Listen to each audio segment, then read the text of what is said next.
बिस्मिल्लाहिर्रहमानिर्रहीम अस्सलाम वालेकुम। अल्लाह ताला से दुआ है कि अल्लाह ताला आपके इसको शाद करे। आज हम बनाने जा रहे हैं टिक्का बैंगन। इतना अजीब नाम है ना, सुनकर ही अजीब लग रहा है लेकिन खाने में तो बहुत ही मज़ेदार था।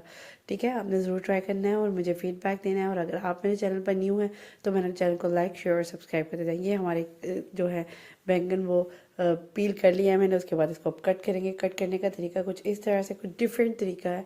फर्स्ट टाइम आपने देखा होगा ये इस तरीके से हमें बनाएंगे इसको।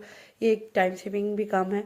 और अगर रमज़ान में तो आप बनाना चाहते हैं तो आपके लिए बहुत टाइम सेविंग है। दिल कर रहा है कोई चटपटी सी चीज़ खाने को तो ये ज़रूर ट्राई कीजिएगा। बहुत ईजी और बहुत क्विक हो जाएगा आपके लिए। इसको मैंने क्या किया, कुछ इस तरह से कट कर दिया है। एक साइड पे पहले कट लगाया, फिर उसी तरह दूसरी साइड पे जैसे आपको नज़र आ रहा है वैसे कट्स लगा लिए हैं। इस तरीके से ना आपने बैंगन बैंगन को ना काट लेना। आपने ना ज़्यादा ब्रीक कट नहीं करने, वरना ये ना टूट भी जाएगा। इसलिए आपने कोशिश करनी है ना जो कट्स है इतने मोटे हो और ना इतने बारीक हो। तो मैं आपको दिखा रही हूँ बना के, बाकी सारा मैं ऐसे ही खुद भी बना लूँगी। आप एक को प्रॉपर तरीके से देख लें। इस तरह से आपने इसको कट कर लेना है। मेरे पास जो 3 बैंगन थे मैंने उसको उसी फॉर्म में उसको सारा कट कर लिया। कट करने के बाद मैं इसमें स्पाइसेस ऐड करूँगी, जिसमें नमक है। नमक जो है वो मैं सारा 1 टीस्पून तकरीबन मैंने इसमें ना नमक ऐड कर दिया। नमक आपने इतना डालना कि आपको लगे कि वो उस पर ना अच्छी तरह से लग गया है। और 1 टीस्पून मैंने इसमें ना डाल दिया है लाल मिर्च पाउडर। और 1 टीस्पून ही मैं इसमें ना हल्दी पाउडर ऐड कर रही हूँ। हाफ़ टीस्पून आप ऐड कर लीजिएगा। तो दूसरी साइड पे भी मैं इसी तरीके से ना वो सारी स्पाइसेस ऐड कर रही हूँ। नमक डाल दिया मैंने, लाल मिर्च पाउडर ऐड कर दिया और साथ में ना हल्दी ऐसे ही मैंने ऐड कर देनी है, क्योंकि ये फीका फीका बिल्कुल भी मज़े का नहीं लगता। ज़रा स्पाइसी हो तो फिर ही मज़ा आता है। ठीक है, आप क्या कहते हैं, मज़ा आता है ना स्पाइसीज में अच्छे तरीके से लगे हों तो। इसके बाद मैंने क्या किया, एक लेमन ले लिया। लेमन जो है वो मैंने अच्छे से स्क्वीज़ कर लेना है। लेमन लगाने का मकसद ये है कि जो आपने मसाला लगाया ना, ये स्पाइसी सारे ऐड किए अच्छे तरीके से ना इस पर मिक्स हो जाएगा। थोड़ा चटपटा सा भी टेस्ट आएगा लेमन से। अच्छा, अगर आपके पास लेमन ना हो, सिरका हो, तो आप वो भी ऐड कर सकते हैं। ठीक है, लेमन को स्किप करके आप सिरका ऐड कर लें। मेरे पास तकरीबन 2 लेमन थे वो, और 2 लेमन जो थे ना वो मेरे अच्छे खासे जूसी थे। वो मैंने दोनों लेमन जो है ना वो इसके ऊपर स्क्वीज़ कर दिए। स्क्वीज़ करने के बाद आपने क्या करना है, इस पे ना आपने, क्योंकि हमारे टिक्का बैंगन है तो इसके लिए हम टिक्का मसाला भी ऐड करेंगे। ठीक है, टिक्का मसाला जो है वो मैंने तकरीबन 1 टेबल स्पून भर के एक साइड पे ऐड किया है। फिर इसी तरीके से ना मैंने इसको बैंगनों को थोड़ा फ्लिप किया उस दूसरी तरफ, और दूसरी साइड पे भी मैंने इसी तरह से ना 1 चम्मच भर के ना मैंने टिक्के मसाले का ऐड कर देना है। टिक्का मसाला ऐड, अच्छा चिकन टिक्का मसाला तो आपने सुना होगा, लेकिन बैंगन टिक्का मसाला जो है ना वो फर्स्ट टाइम वाकई आप देख रहे होंगे अपनी हिस्ट्री में। ये देखने में जिस तरह वो अजीब सी लग रही है लेकिन खाने में उतनी ही मज़ेदार थी। इस तरह से मैंने मसाला जो है ना वो अच्छे तरीके से अंदर तक फिलअप कर दिया है, जिससे आपको नज़र आ रहा है ना, जैसे हम चिकन को अच्छे तरीके से मसाला लगाते हैं ना, हम ये इसको भी अच्छे तरीके से लगाएंगे ताकि ना फीका ना रह जाए, अंदर से भी ना, अंदर से भी मसाले वाले टिक्के मसाले वाले बैंगन हो।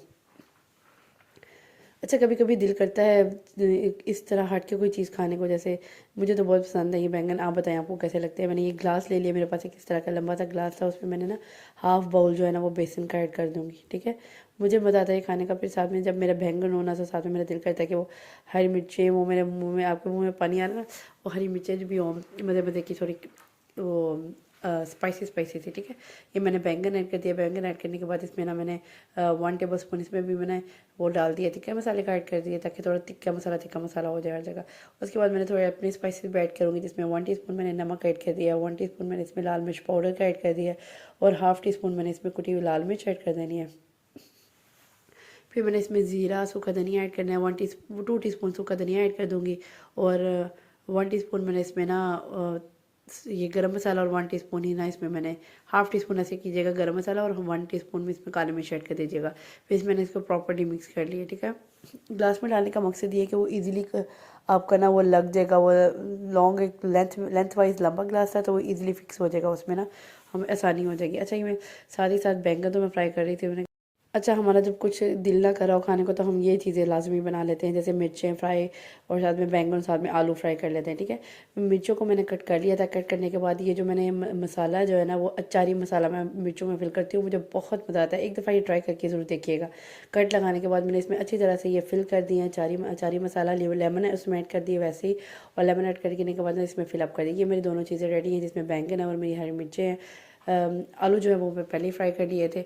उसके बाद ये अच्छा ये मैंने बेसन लगाया। ये बेसन जो है ना वो इसके ऊपर प्रॉपर तरीके से लगा नहीं, इसका मतलब है मेरा बेसन जो है ना वो थोड़ा मतलब पतला पतला है, इसमें और कोटिंग करने और ऐड करने की बेसन ज़रूरत है।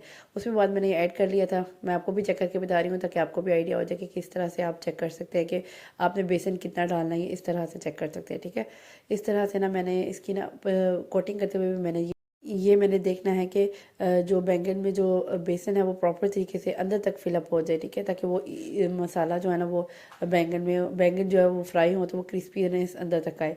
अच्छा, मैंने ये ऑयल जो है ना वो ऑलरेडी फुल फ्राई करूँ हीट अप कर लिया था। ठीक है, हीट अप करने के बाद मैंने ये इस तरह से बैंगन डाला, थोड़ा सा खोल के करके ना इसमें डाला। उसकी मैंने जो ऊपर वाली जो है ना वो थोड़ी देर पकड़नी है, उसकी जो ये क्या कहते हैं इसको, टहनी जो होती है उसको थोड़ी देर पकड़ के रखना है, फिर थोड़ी देर बाद इसको छोड़ना है ताकि वो खुला खुला सा ही अंदर जाए। तो वो 1 से 2 सेकंड आपने बस पकड़ना है, फिर छोड़ देना है। अच्छा, अगर आपको लग रहा है वो इकट्ठा हो रहा है तो आपने इस तरह से ना स्पून की वजह से इसको हल्का सा अलग कर देना है, लेकिन इतना मुश्किल नहीं होगा, ईजिली वो खुला ही रहेगा अंदर। ठीक है, इस तरह से आपने इसको फुल फ्राई कर लेना है, गोल्डन ब्राउन कर लेना है, फुल से क्रिस्पी से कर लेना है। क्रिस्पी करने के बाद आपने इसे निकाल लेना। मैंने इसी तरह से ये हरी मिर्ची भी फ्राई कर ली थी। ये कितनी ज़बरदस्त लग रही है, कितना मज़ा आया था खाने का। आपने भी आज की रेसिपी मेरी कंप्लीट है। अगर आज की रेसिपी आपको मेरी पसंद आई है तो do follow me and subscribe to my channel. Next इंशाल्लाह इसमें मज़ेदार वीडियो लेकर हाजिर होंगी। एक एक स्ट्रिप उतारी जाए, खाई जाए और मज़े करें, साथ में ग्रीन चटनी लें और ये हरी मिर्चों के साथ खाएँ, बहुत मज़ा आया था खाने का। नेक्स्ट इंशाल्लाह इसमें मज़ेदार वीडियो लेकर हाजिर होंगी। नेक्स्ट वीडियो तक के लिए अल्लाह हाफिज़।